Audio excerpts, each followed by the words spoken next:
Assalamualaikum warahmatullahi wabarakatuh. Alhamdulillah, wassalatu ala rasulillah, amma ba'du.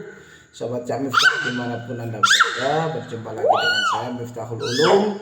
Dan ini anak saya Dek Muhammad Darwin Al-Firdaus. Dadah, dadah. Nah, kali ini kita akan menyimak sekelumit dari apa yang dipaparkan oleh Syekh Nouman Ali Khan, salah seorang cendekiawan muslim asal Amerika, tentang keajaiban Al-Quran, tentang sesuatu yang tersembunyi dari Al-Quran, tentang sesuatu yang tersembunyi dari Al-Quran yang mungkin kita tak pernah memikirkannya sebelumnya. Bagaimana? Semoga video ini bisa menambah wawasan kita semua. Jangan lupa like, subscribe, and share. Assalamualaikum warahmatullahi wabarakatuh.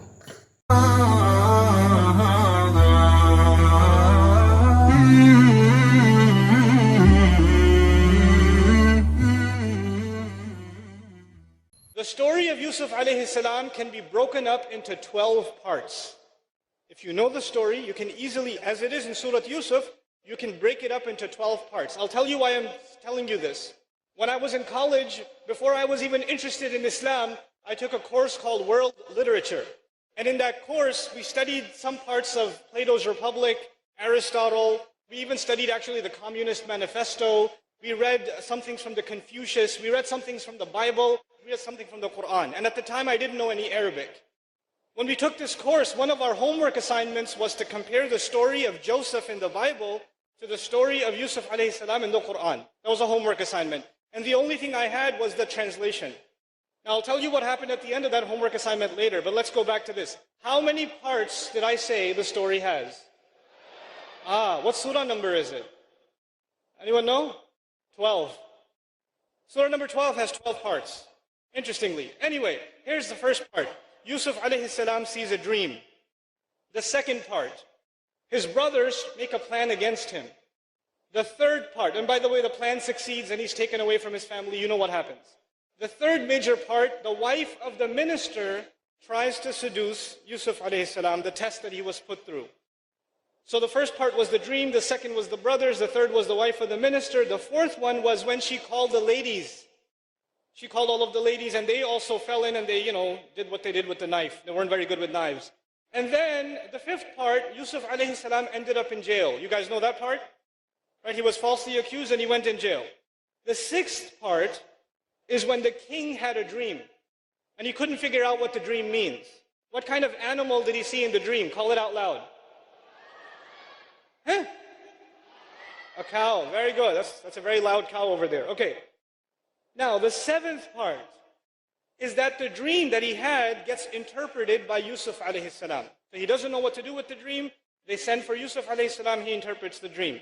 The eighth part is Yusuf alayhi salam is released from prison. He gets out of prison. The ninth part is the women, remember those ladies with the knives? They confess. They admit that they did something wrong. The 10th part, the wife of the minister also confesses. The 11th part, the brothers learn their lesson. You know the brothers who put him in the well in the beginning? Now we're in part 11 and they learned their lesson. Final part, part 12, the dream of Yusuf alayhi salam gets interpreted. Finally, he knows what the ta'wil of the ru'ya was. The interpretation of the dream was. Okay, how many parts did I say again? 12. Now listen carefully. Part 1, he sees a dream. Part 12, the dream gets interpreted. Part 2, the brothers make a scheme against him. Part 11, backwards, the brothers learn their lesson and they ask for forgiveness. Part 3, the wife of the minister tries to scheme against Yusuf. Part 10, going backwards, the wife confesses that she was wrong. Part 4, the ladies tried to seduce or say something about Yusuf alayhi salam. Part 9, the ladies confess. Part 5, Yusuf alayhi salam goes to jail. Going backwards, part 8, Yusuf alayhi salam is released from prison. Part 6, the king sees a dream. Part 7, the king's dream is interpreted. This is not a book. It was a speech. There was no editing. There was no, here are the 12 parts. Let's put part 1 and part 12, part 2 and part 11, part 3 and part 10. It wasn't like that. It was given as a surah. The Rasul ﷺ recited it. And just in that recitation, it has this perfect symmetry. Subhanallah, ma a'jaba hadha al-kalam.